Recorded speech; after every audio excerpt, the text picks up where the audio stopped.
is on Viber. Viber.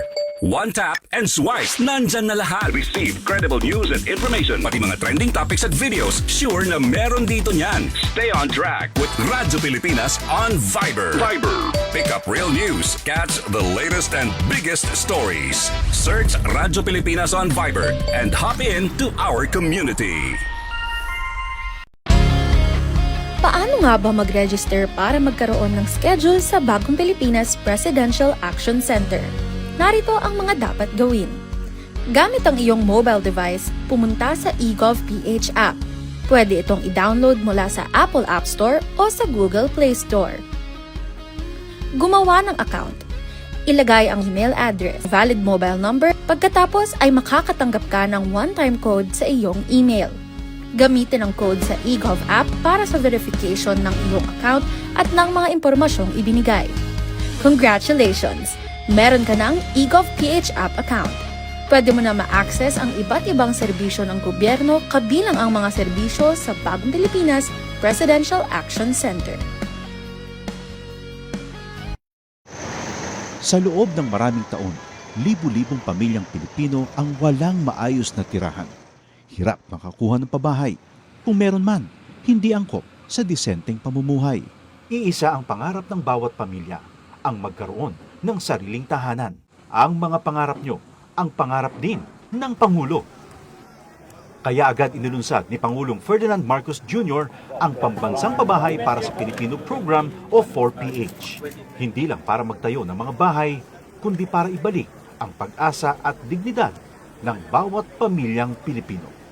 Noong nakaraang linggo, binalikan ng Pangulo ang ilan sa mga housing projects sa Pampanga para tiyakin na ang bawat pamilya may tunay na pagkakataong magkaroon ng sariling tirahan at ang bawat tahanan, ligtas at dekalidad.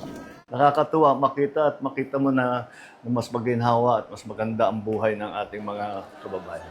Dagdag pa ni Secretary Jose Ramon Aliling ng Department of Human Settlements and Urban Development. Ngayon, lahat po ng modalities. Nandiyan po yung horizontal, house and lot. Ang dignidad ng pamilya ay, lalo na ang Pilipinong pamilya, ay pag nagkaroon siya ng sarili niyang bahay. Kwento ng mga residente, dahil sa mababang interes sa pabahay, naging mas abot kaya ito para sa kanila. Ibinaba kasi ng gobyerno sa 1 to 3% ang subsidized interest rate para sa mga kwalipikadong benepisyaryo ng socialized housing project, aninsunod pa rin sa utos ng Pangulo. Yung mga kulang na bahay ay kagawa natin ng paraan upang lahat ng nangangailangan ng pabahay ay gagawin natin. Sa buong bansa, tuloy-tuloy ang trabaho. Isa-isang inaayos sa mga bagay na magpapagaan sa buhay ng mga Pilipino. Kasama na rito ang disente at sariling tirahan na hindi lang pangarap, kundi tahanang nabubuksan para sa bawat Pilipino. Ito ang Presidential Broadcast Service. Radyo Pilipinas. Radyo Publiko Ng Bagong Pilipinas para sa Bagong Pilipino. Naghahatid ng mahahalagang balita at impormasyon nag-uugnay ng pamahalaan sa sambayanan. Tulay sa himpapawid ng serbisyo publiko. Radyo Pilipinas. Radyo Publiko. Ang boses ng Pangulo. Sa Mega Manila, 738. Radyo Pilipinas. Radyo Publiko.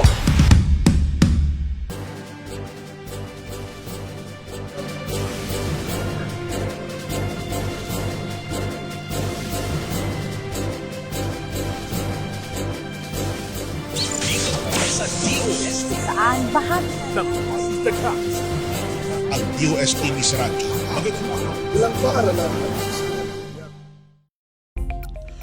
Magandang agam, Luzon, Visayas at Mindanao. Ako inyong kapatid sa Himpapawid, Onin Miranda. Narito na ang programa maghatid ng mga balita at impormasyon tungkol sa siyensya, teknolohiya at inobasyon. Kokonekta sa bawat Pilipino sa mga sulok ng mundo dala ang mga programa at proyekto ng Department of Science and Technology. Ito ang Radyo Siyensya sa DOST. Konektado ka. Bago tayo magpatuloy, nais po naming batiin ng ating DOST Secretary, Dr. Renato Yusurdun Jr.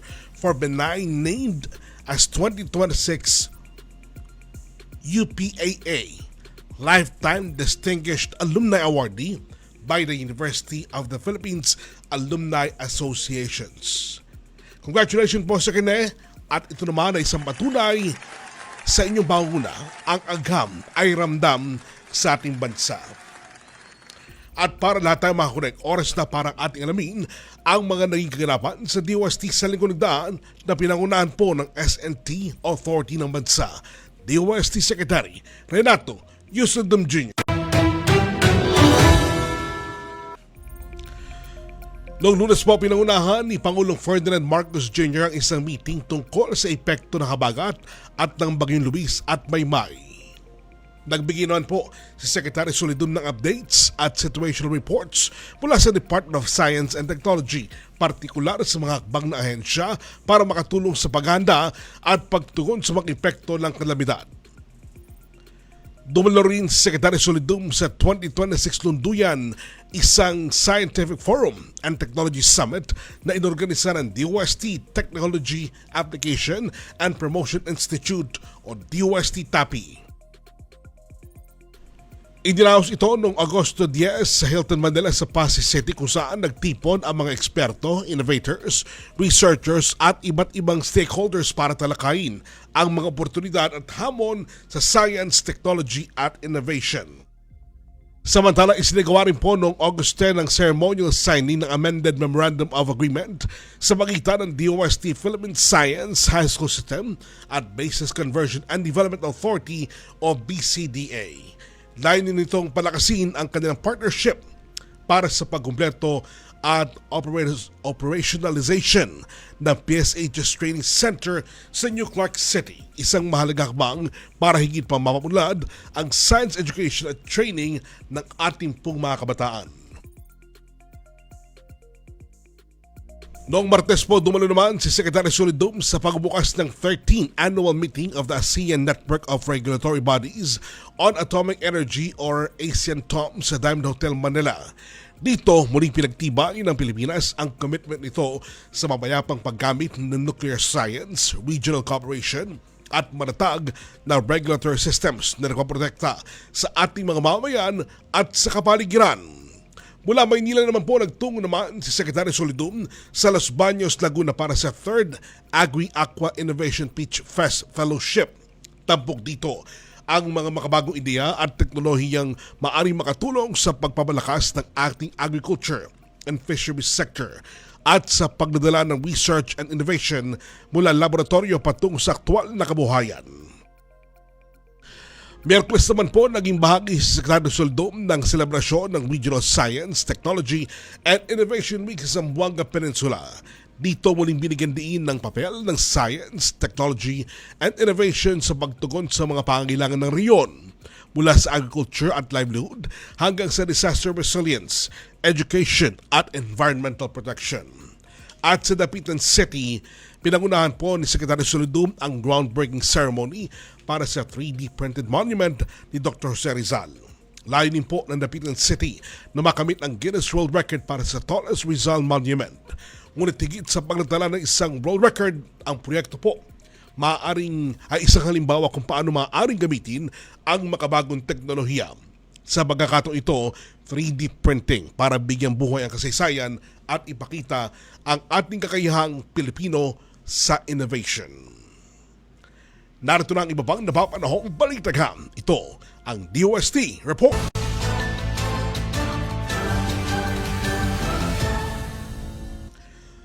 Inanunsyo na ang pagbubukas ng isang bagong fire testing laboratory sa Los Baños, Laguna sa pangunguna po ng Department of Science and Technology Forest Products Research and Development Institute o DOST-FPRDI. Layunin ng fire testing laboratory na ito na ma-evaluate ang fire resistance, flame spread at smoke development ng mga lokal na construction material at gawa sa kahoy. Ayon po sa FPRDI, may mga gamit na itong internationally recognized testing equipment tulad ng indicative fire resistance test furnace at Steiner tunnel.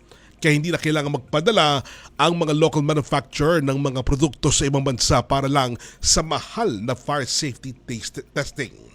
Inasa magbukas ang pasilidad para sa mga stakeholders sa July 2027 matapos ang ginawang personal training at method validation na layong pong gawing mas mabilis, mas mura at mas accessible ang fire performance testing para sa mga lokal na gawaing pambansang industriya. Sa iba pang mga balita, inilunsad na ng DOST sa Dipolog City ang 2026 Regional Science, Technology and Innovation Week sa Zamboanga Peninsula. Iba't ibang makabagong teknolohiya at inobasyon sa agrikultura, negosyo at disaster preparedness ang itinampok para mas mailapit ang agam sa mga mamayan. Ang buong detalye alamin sa DOST Report ni Javed Paipa.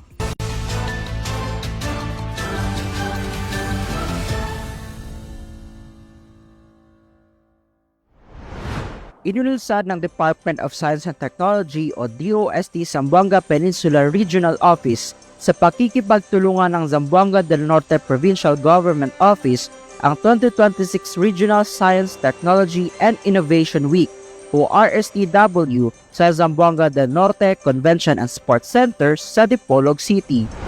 Layunin ng selebrasyon na ipakita ang iba't ibang teknolohiya at inobasyon ng DOST sa rehiyon sa pamamagitan ng interactive exhibits, forums, technology demonstrations at iba pang aktibidad.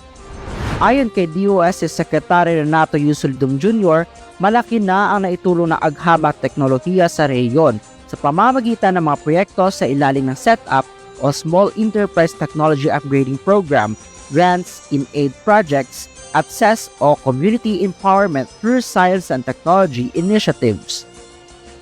The results in the Zamboanga Peninsula speak for themselves. Through 57 setup projects, grants in aid projects, and 31 CES initiatives, the government has injected nearly 245 million pesos into regional science and technology interventions. These efforts have generated over 4,200 jobs, enhanced enterprise productivity, and enabled assisted firms to yield over 1.12 billion in cumulative gross sales. Hindi nyo napapansin, maliit lang ang input pero ang laki ng kita. These are not just statistical milestones. They are concrete evidence that science works, innovation creates opportunity, and local partnerships transform communities. Ilan sa mga tampok na teknolohiya ay ang Engineered Bamboo Technologies, bamboo charcoal na dinevelop ng DOST Forest Products Research and Development Institute. Kabilang rin sa mga ibinida ay ang Panahon Mobile App at Hazard Hunter PH na makatutulong sa mga mamamayan na subaybayan ang panahon at malaman ang mga hazard sa kani-kanilang mga lugar. Kabilang din sa mga tampok ang smarter approaches to reinvigorate agriculture as an industry in the Philippines o sa Rice Smart Agriculture Systems, isang programa na gumagamit ng makabagong teknolohiya at climate information upang matulungan ang mga magsasaka na mapabuti ang kanilang produksyon at ani. Bagamat po na sagana yung agrikultura dito sa Zamboanga Peninsula, hindi po talaga maiiwasan na nagiging susceptible po sila sa mga natural calamities and disasters. And ngayon po na may paparating na El Nino, and mas may malaking epekto po to na darating, lalo na po sa mga magsasaka dito sa Zamboanga Peninsula. So kaya mahalaga po si Project Saray sa Zamboanga Peninsula po sa Region 9 kasi meron po tayong mga teknolohiya na maaaring makakatulong sa ating mga farmers. Isa na po yung El Nino Risk Assessment na kung saan nagbibigay po tayo ng mga advisories, nagbibigay po tayo ng mga ano po yung mga pwedeng gawin ng mga farmers kung paparating na po yung matinding El Nino. At kung saan nakakatulong po yung mga advisories na pwede nating maibigay sa mga farmers para maging handa po sila sa paparating na delubyo ng El Nino. Dinaluhan ang selebrasyon ng mga estudyante, negosyante, researcher, mga lokal na pamahalaan at iba't ibang organisasyon. Bukas sa publiko ang event hanggang Biyernes, August 14, 2026. Ako po si Japet Paipa para sa DOST Report.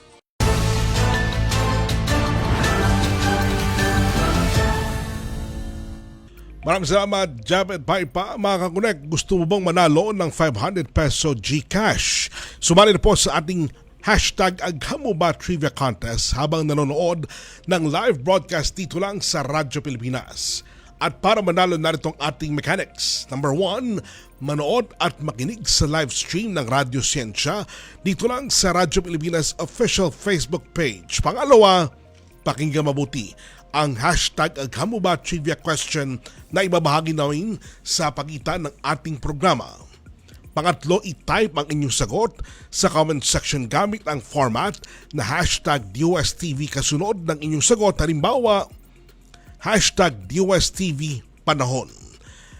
Pangapat, bilang ika-10 taon na ng DOST, ang pang-10 viewer na mag-comment ang tamang sagot ang mag-uuwi ng papremyo. Pero dapat ikaw ay nakapag-share ng ating live program. At pang-5, para malaman ang winner, panoorin ang live stream hanggang dulo para malaman kung ikaw ang nagawagi. At pang-6, magdirektang mensahe sa DOSTV Facebook page, kalakip ang iyong pangalan, screenshot ng comment, GCash number at date kung kailan nanalo para maklaim ang inyong premyo. Kaya naman, makinig mabuti at tumutok lang. Narito ng ating Aghamuba Trivia Question for the Week.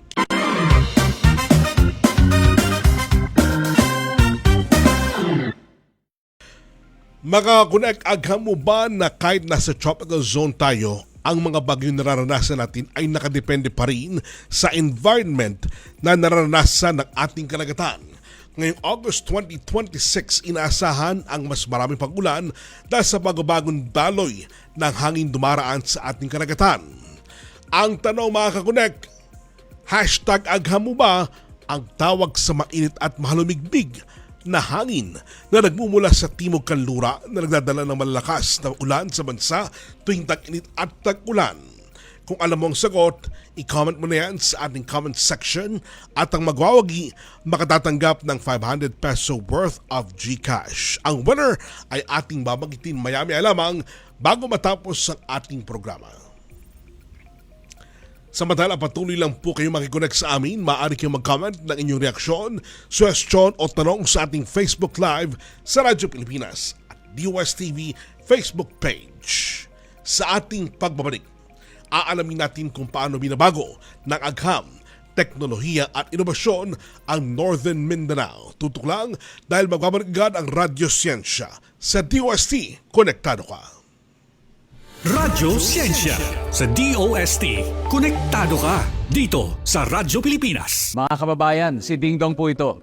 Alam niyo bang mataas ang tsansang magkasunog pagkatapos ng malakas na lindol? Kaya naman pagligtas ng bumalik sa loob ng bahay o building, i-check agad ang mga kawad ng kuryente. Kung may nakitang sira, patayin ka agad ang main switch. At ang pinaka-importante, i-report ito sa otoridad. Huwag mo nang i-DIY yan, ha? Naku, baka mas malaking problema pa ang sumabog. Tandaan, i-check ang sira, patayin ang main switch, i-report sa otoridad. #panatag ang may alam.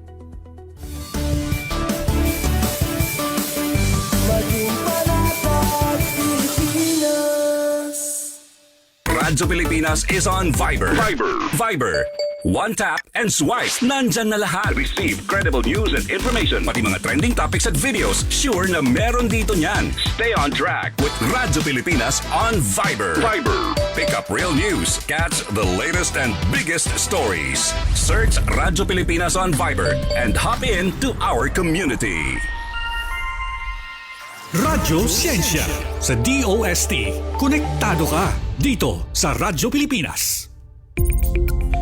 Nagbabalik po ang Radyo Siyensya. Bago tayo magpatuloy, nais ko lamang batiin ang ating mga ka-DOST Verkada na nakikinig at nakikisa sa atin ngayon sa ating comment sections. Binabati po namin si Japet Paipa, Mike Yanga, Julius Valiesa, Res RB at Mariel Along. Samantala mga connect, ito na ang ating kwentong SNT.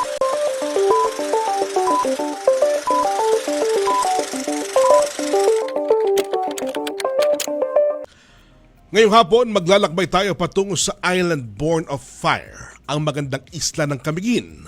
Aalamin natin ang mga naging kaganapan sa Regional Science, Technology and Innovation Week o RSTW 2026. Mula sa Isla Concept, disaster preparedness hanggang sa mga makabagong teknolohiya at suporta sa ating mga local MSMEs. Bukod dyan, aalamin rin natin ang mga programa ng DOST sa riyon katulad ng CES program at Setup program. Kaya naman para talakayin yan, makasama natin ang Provincial Director ng DOST Camiguin na si Ms. Joanne Catherine Arbana. Magandang hapon po. Magandang agham po, Pini Catherine. Magandang hapon po, Sir Onyx, at sa lahat po ng mga tagapakinig po ng Radio Ciencia. Pinikat, nag-uulan po ba sa inyo? Hindi po. Ayun. Ngayon po, napakainit po. Naku, sana maranasan din namin yung init ng panahon kasi talagang sunod-sunod ang mga pag-ulan na naranasan natin ngayon dahil sa habagat at iba pang sama ng panahon. Pero Pinikat, pag-usapan natin itong Camiguin.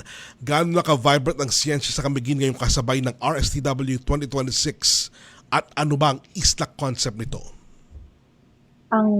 Yung sa noong July 20 to 24 po, dito po natin yung venue po ng Regional Science, Technology and Innovation Week. Yung concept po ng ISLA, tinawag po namin itong Innovations for Sustainable and Livable Archipelago. Napakaangko po nito sa Camiguin dahil tayo mismo ay isang island province at mayroon tayong unique na mga challenges sa disaster resilience in terms of logistics and food security. We also have challenges in terms of environmental sustainability, energy, livelihood, and access po to technology. Kaya gusto po namin ipakita through this activity po, ang pagiging isla ay hindi hadlang sa innovation. Sa halip, maaari itong maging testing ground or isang laboratory po para sa mga science and technology solutions na maaaring adapt sa iba pang island and geographically isolated communities. Masasabi po namin na talagang mas naging vibrant po ang science, technology, and innovation dito sa Camiguin. Hindi lamang natin nakikita yung mga participants po namin dito sa RSTW is parang na-realize po nila na yung science is hindi lang nila nakikita sa laboratory or sa mga research institutions. Nakikita nila yung mga technologies na that do help po sa mga agriculture, sa mga fisheries, food processing, disaster preparedness po, at saka yung mga sa turismo po at livelihood po dito sa isla. Ma'am, kasabay po ng RSTW yung unveiling ng Mount Hibok-Hibok commemorative marker para sa makasaysayang pagputok po ng Mount Hibok-Hibok. Paano ba natin ginamit na kasaysayang ito para palakasin, ma'am, yung science-backed disaster monitoring at preparedness sa isla? Para sa atin po dito sa DOST, napakahalaga po ng pagkakataong ito dahil sa pag-alala sa kasaysayan ng Mount Hibok-Hibok ay hindi lamang pagunita sa nakaraan. It is also an opportunity po to prepare for the future through science. Kaya isinabay po natin sa Regional Science and Technology and Innovation Week ang Secretary's Lecture, yung Echoes of the Past and Signals of the Future, kung saan mismo po ang ating DOST Secretary, si Secretary Renato Solidum Jr., kasama ang ating DOST PHIVOX po na si Ma'am Maria Antonia Bornas. Nagbahagi po sila ng mga scientific updates tungkol sa Mount Hibok-Hibok. So napakahalaga po nito dahil ang ating mga barangay captains at mga local DRRM officials po ang nasa frontline ng disaster preparedness and response. Kailangan nilang magkaroon ng tama at napapanahong impormasyon tungkol sa volcanic hazards, monitoring technologies, early warning and preparedness measures. So nagpapasalamat po kami sa presensya po ni Secretary Solidum at ni Ma'am Bornas po kasi nagkaroon talaga ng direct transfer of scientific knowledge mula sa ating DOST and PHIVOX expert patungo sa ating local leaders. Kaya ang mensahe po namin dun sa nakuha ko po during sa lecture ay hindi dapat katakutan ang ating volcanic heritage. Pero dapat po natin itong respetuhin at paghandaang gamit ang siyensya. Ang commemorative marker po naman ay nagsibing paalala ng mga aral ng nakaraan, habang ang science and technology naman po ang nagbibigay sa atin ng signals and tools po for the future. Sa huli, ang layunin po natin ay science-based decision-making and risk-informed preparedness. upang mas maprotektahan po ang buhay at mapalakas ang resilience ng bawat barangay at bawat pamilya po dito sa isla ng Camiguin. Tama po yun, ma'am. At talagang ang mga barangay officials po natin ang talagang tinuturing ng mga frontliners, di ba, pagdating sa mga ganyang mga inaasahan o di inaasahang paggalaw or paggalaw ng Mount Hibok-Hibok. Ano po? Yes po, tama po. Apo. Sila po yung magdadala ng mga tama pong impormasyon para Tama po po. sa kanilang mga local communities. Tama po, ma'am. Isa dun sa mga star innovations po sa RSTW, yung Smart Mobile Kitchen at Mokov. Paano ba makatutulong yung mga makabagong teknolohiyang ito sa oras ng sakuna sa Camiguin at sa buong Region 10? Kapag may disaster po, dalawa po sa mga napakahalaga po talaga ay yung communication, coordination at saka yung food security. So ang Smart Mobile Kitchen po ay isang technology-based solution para sa emergency food security. Dahil sa panahon po ng evacuation or kapag disrupted po ang normal food supply, maaari itong gamitin upang makapaghanda ng malaking volume ng safe, nutritious at quality meals na mas mabilis at organized na paraan. Para po sa isang island province po tulad ng Camiguin, napakahalaga po nito dahil maaaring maapektuhan ang transportation at regular supply chains kapag may typhoon, may earthquake, volcanic activity or iba pang pong emergency. Samantala po yung MOCOV or yung Mobile Command and Control Vehicle ay isang platform po para sa communication, monitoring, coordination, and disaster response.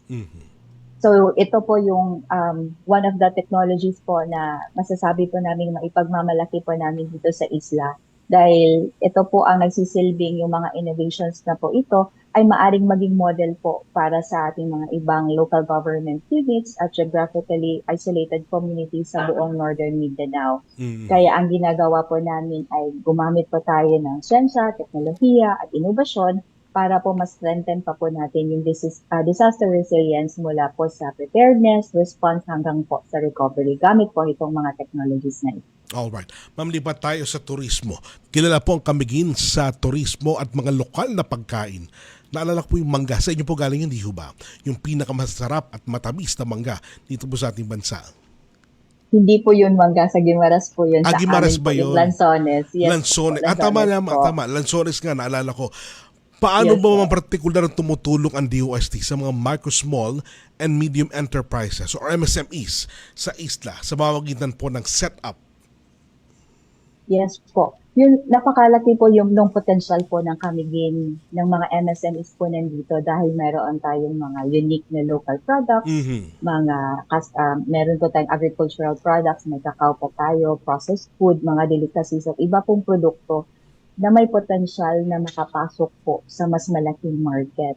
So sa pamamagitan po ng Small Enterprise Technology Upgrading Program, ito tinatawag po natin setup, tinutulungan po natin ang mga MSMEs na maging more productive, mas competitive pa, efficient and compliant po sa quality and safety requirements.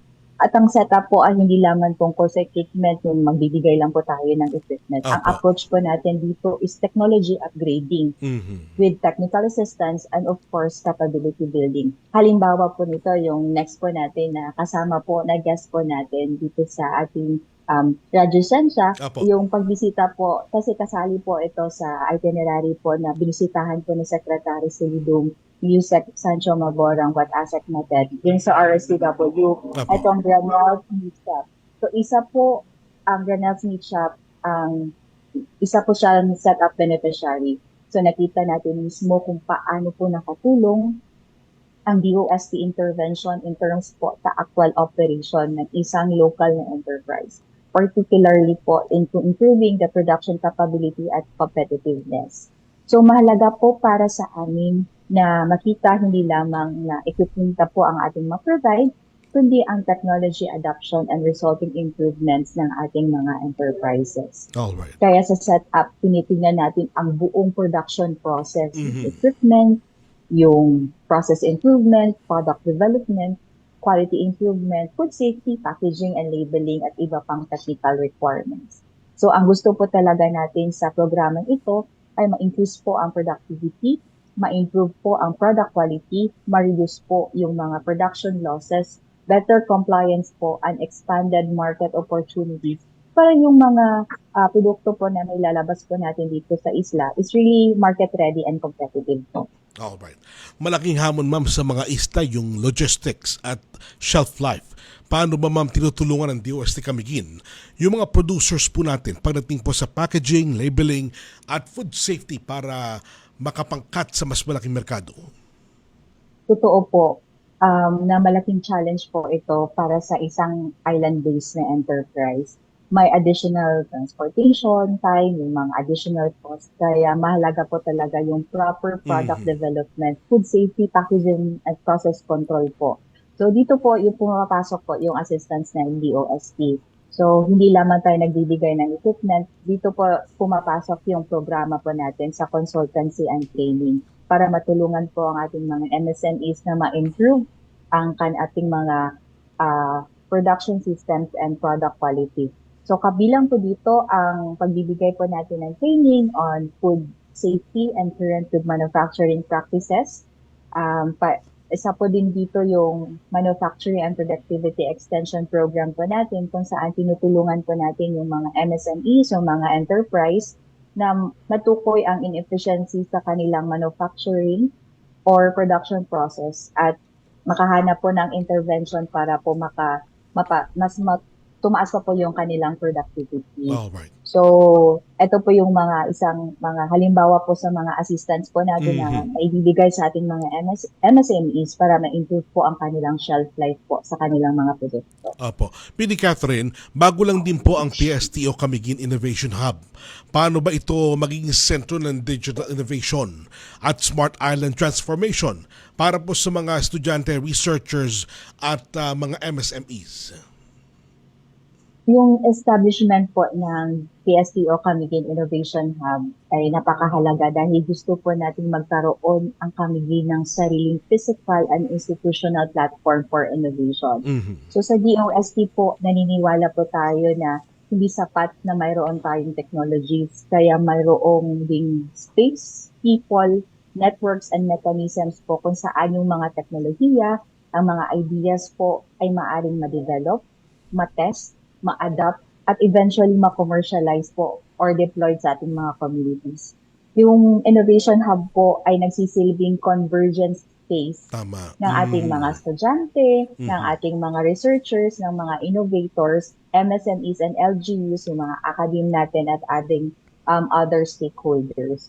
So halimbawa po sa ating mga estudyante na may idea, may researcher na may technology, may mga MSMEs na may production problem, yung gagawin lang po nila is pumunta lang po sila sa aming Innovation Hub. At doon po ay magkape po tayo, mag-discuss po tayo sa mga ideas at ililink po namin yung mga ideas po nila, yung mga researchers po natin para po yung yung mga idea nila maging feasible po at ma-adapt din po ng ating mga target market saka yung target communities po natin. Ayan. So abangan po natin ma'am ang mga latest innovation mula po sa Camiguin. At para sa mga Camiginon ma'am na gustong lumapit o humingi ng tulong sa DOST Camiguin, ano po ang proseso at saan sila pwede makapag-ugnayan?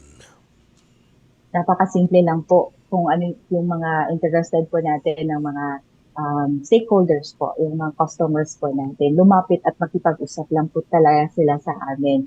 Kung kayo po ay mga MSME, ay sila po estudyante, researchers, so pumunta lang po sila at makipag-ugnayan po doon po sa ating Provincial Science, Technology and Innovation Provincial Science and Technology Office po sa Camiguin. So, doon po tayong mag-discuss through our Innovation Hub po kung ano po yung mga ideas nila. Then also po, they can also reach us through our Facebook page and as well as our contact numbers po at saka details na nakapost po doon sa aming Facebook.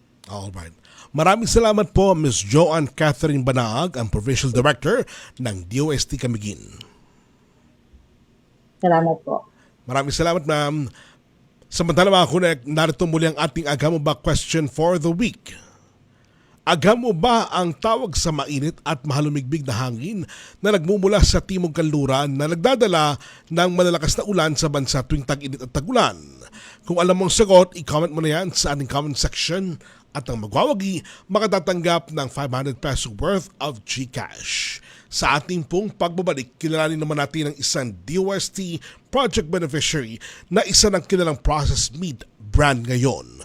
Tutok lang, magbabalik agad ang Radyo Siyensya sa DOST. Konektado ka. Sa DOST, konektado ka dito sa Radyo Pilipinas. Discover, learn, and grow. Alamin ang mga alok na serbisyo mula sa gobyerno. Radyo Siyensya dito sa Radyo Pilipinas. This is a public service announcement. Discipline is the key. Umiwas sa aksidente sa daan. Ang pagmamaneho ay may kaakibat na responsibilidad. Hindi basta mapaandar lang ang sasakyan. Kilatisin ang sarili, ang kahandaan sa manibela. Siguruhing inyong konsentrasyon ay hindi magagambala. Importante rin na ating laging isipin, init ng ulo ay huwag pairalin. Bagkus, kaligtasan ng lahat ang siyang dapat unahin. Isang mahalagang paalala mula sa Presidential Broadcast Service at Radyo Pilipinas, Radyo Publiko, 738. This is a public service announcement. From PBS, Presidential Broadcast Service at Radyo Pilipinas, Radyo Publiko, 738. Radyo Siyensya sa DOST. Konektado ka dito sa Radyo Pilipinas. Nagbabalik po ang Radyo Siyensya sa DOST. Konektado ka. Sa ating kwentong tagumpay ngayong hapon, bibisita tayo sa Mambadyao, Camiguin para kilalanin ng isang lokal na negosyong patunay ng diskarte at sipag ng Pinoy, ang Granel's Meat Shop. Mula po sa pagproseso ng mga meat cuts para gawing longganisa at chicharon hanggang sa paglago nito sa tulong ng DOST Setup Program. Kaya naman makasama natin ang owner ng Granel's Meat Shop, Mr. Nelfer Katakutan. Magandang agam, Sir Nelfer. Magandang hapon po, Sir Onen. Apo, para po sa dagdag kaalaman ng ating mga tagapakinig, ano po ba itong Granel's Meat Shop sa Mambadyao, Camiguin at paano ba ito nagsimula? Well, ang Granel's Meat Shop, isa itong lokal na negosyo na nagbibinta ng karne. Karne ng baboy, manok, baka. At ito nagsimula noong 1997. Kilala din kami bilang tagagawa ng pork longganisa, chorizo at chicharon dito sa isla. Under sa ilalim ng aming sariling brand na Granel's. Ang aming panatay, simple lang po, abot kayang presyo, nagawa sa Camiguin. No? Walang extender, no? 100% purong karne. Naku, masarap po yan. Ano po ang nag-push sa inyo na gawin longganisa, chorizo at chicharon, yung mga unsold or leftover cuts ng karne? At bukod dyan, ano pa yung iba nyo pang mga produkto? Well, ang Granel's Meat Shop nagsimula noong 1999, nagtinda ng nagsimula kami ng 2 tray na manok muna, no? Hanggang sa puhunan namin ni 7,000 lang, no? 7,000, sir? Yes, 7,000. No? Noong tumama ang bagyong Nanang, no, noong 2002, nag-isip kami ng misis ko na ano pa ba ang pwede nating pasukin, no, sa merkado, sa palengke. So, yun, nag-diversify kami, pumasok kami sa karne ng baboy, no. Yun, tuloy-tuloy na yun kasi nung tumama ang halos walang nagtinda ng isda, walang kakain ng isda. Apo. So, talaga nag-boom talaga yung karne, no? So, nung panahon na yun, halos sa isang buwan kumakatay kami ng 200 na baboy, no? Sa isang buwan, no, 2007, no? Sa isang buwan, sir? Yeah, sa isang buwan. Then, yun na nga, dahil yan, marami ng karne, so expected talaga may mga leftover, no? May mga leftover tayo. Tama po. Mhm. So, yun, doon na rin naisip namin ng asawa ko na pwede natin pasukin yung i-process natin, no? Yung mga cuts na meat, process natin yon, gawin natin yon. Yun na ang chorizo, longganisa, tsaka chicharon, no? Naging paraan din para may bagong produkto kami, no? May bigay dito sa Camiguin. Tama po yun, sir. At talagang nakita natin yung gawang longganisa, chorizo at chicharon. Meron din hubang hotdog doon? Para may nakita akong hotdog sa larawan po na ibinapakita po. Yes, may hotdog din. May hotdog din, ayan. Sir, paano niyo naman po nalaman ang tungkol sa DOST Small Enterprise Technology Upgrading Program or yung setup ng DOST? Well, ang DOST talaga tumutulong sa mga MSME, no? Sa pamamagitan po ng patuloy na abot kamay na serbisyo ng DOST, PSTO, Camiguin, sa mga MSME, nag-guide po kami, no? Nag-guide po kami hanggang sa aming Small Enterprise Technology Upgrading Program, no? O setup. Nag-apply kami noong 2024. Nang panahon yon, ang pangunahing pangangailangan namin ay makinarya. Makinarya talaga dahil manual pa. Manual pa ang pag-process natin. Paggiling, no? Hanggang pagtali ng mga longganisa. So, mabagal talaga ang proseso. So, yun, nang dumating sila, binigyan kami ng mga makinarya. So, noong panahon yun, limitado lang ang aming production. At siguro 75% pa lang kami na ibigay sa demand sa Camiguin. Alright. Naku. Ano mga makinarya naman, sir? O gamitan ng facility improvements po ang ginagawa sa tulong po ng DOST? Ang mga makinarya na nakuha namin sa DOST, itong meatball cutter, no? Cutter yung sa mga meat, pag-cut sa mga meat, then mechanical dryer para sa chicharon. Meat and bone cutter, sausage tying machine, no? Sa mano-mano lang, no? Manual lang ang pagtali, may tying machine na tayo.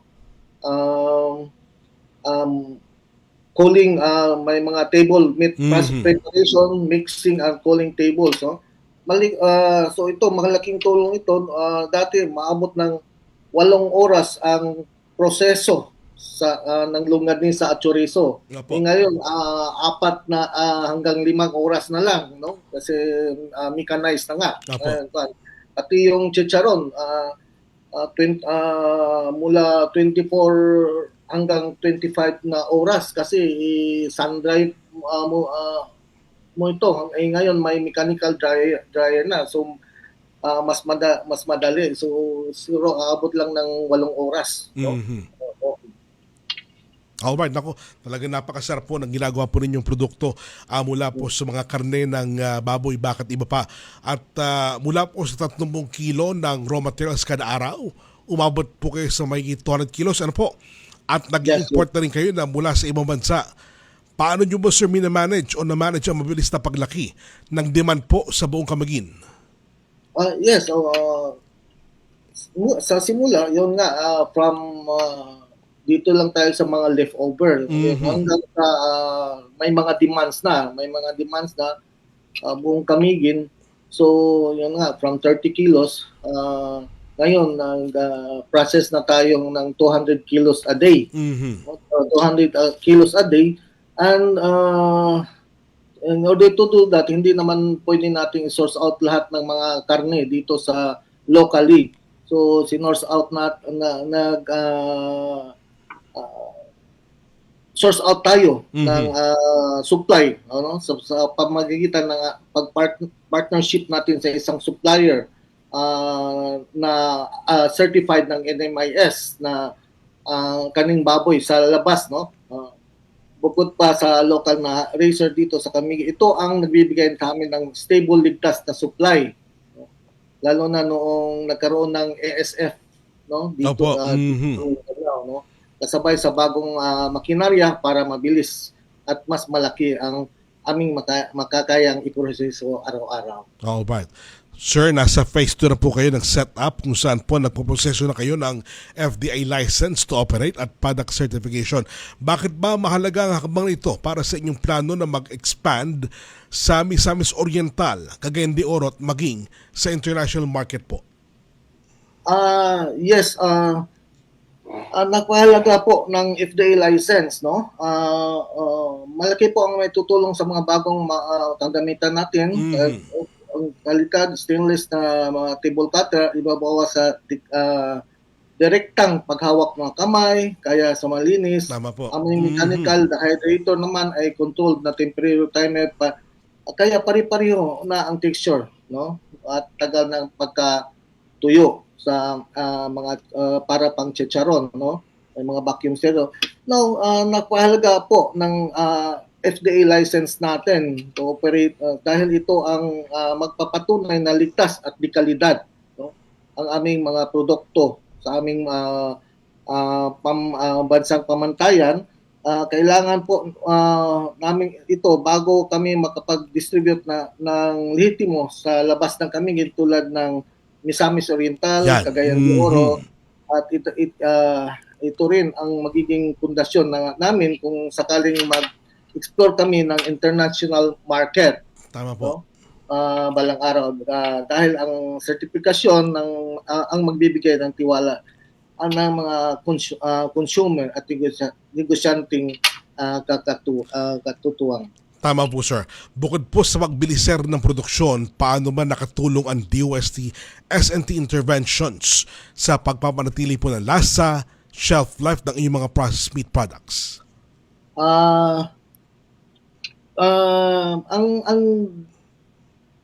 Sa pamagitan ng pagbibigay nila ng mga makinarya sa pag-guide nila sa amin, yung mga produkto namin na nasa ayos na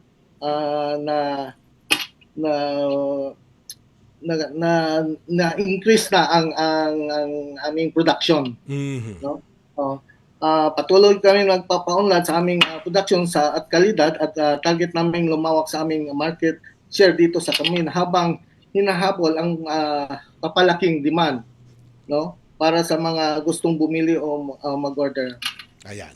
Alright, sir. Pero bago po ka namin kayo pakawalan, saan pwedeng bumang bumili o umorder ng Granel's Meat Shop products? Yes, ang makikita po ang Granel's Meat Shop na mga produkto doon sa aming pwesto sa palengke. May mga branches din kami sa Mahino, Katarman, Pinsilan sa Gayon, din ang ilang resort at karinderiya sa isla. Tumanggap din po kami ng online orders, delivery. Maaari po kaming tawagan o i-message sa aming social media page para sa mga katanong at reservasyon. Alright. Sir Nelfer, maraming salamat po sa oras na ipinagkalob niyo po sa amin. Baka may gusto pa kayong batiin at pasalamatan, nasa inyo pa pagkakataon. Una sa lahat, salamat sa DST sa kanilang programa at kami natulungan sa aming paglago sa aming negosyo. Alright. Maraming salamat po, Ginoong Nelfer Katakuta, ng owner ng Granel's Meat Shop sa Mamadjo, Camiguin. Maraming salamat, sir. Thank you, sir. Hanggang sa susunod na pagkakataon. Batiin po natin din si PD Catherine Banaag, ang PD po ng DOST Camiguin. At kamustahin naman natin ang ating mga online viewers. Nais naming batiin ang ating mga taga-subaybay na nakikisa sa ating ngayon sa ating comment sections. Binabati namin si Geneva Joy Fantilanan, Dungan Dioza, Maria Fe Magat, Kitagam, JD Espino, Marcelino Magad Jr. at Mary Ann Tehol. Maraming salamat po sa inyong patuloy na pagsubaybay. Samantala, bago tayo magtapos, ating alamin ang nagwagi sa ating hashtag Agamo Ba Trivia Question of the Week. Ang tanong, mga kakunek, Hashtag aghamo ba ang tawag sa mainit at mahalumigmig na hangin na nagmumula sa timog kanluran na nagdadala ng malalakas na ulan sa bansa tuwing tag-init at tag-ulan? Ang tamang sagot po ay hashtag DOSTV Habagat o Southwest Monsoon. Congratulations to Joem Nieves. Maraming salamat, Joem.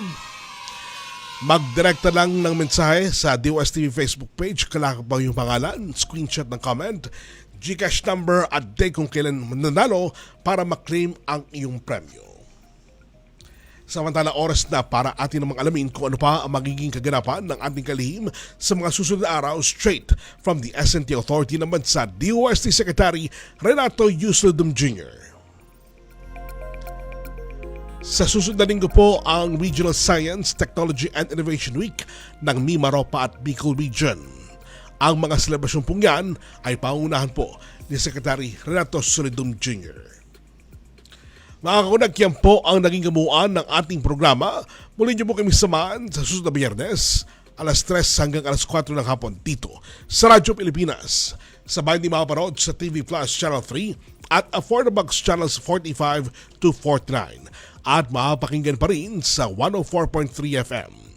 Makaparod niyo po kami sa live streaming sa Radyo Pilipinas at DOSTV social media pages. Muli, ako po inyong kapatid sa Imbabawid, Onin Miranda, mula pa sa Department of Science and Technology para sa Ganda Randam.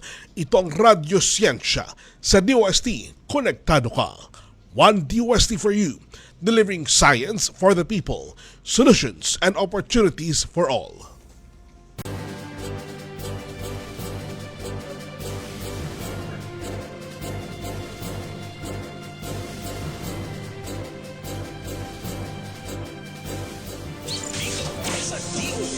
Saan bahagi ng ang DOSTV sa radyo. We know you're always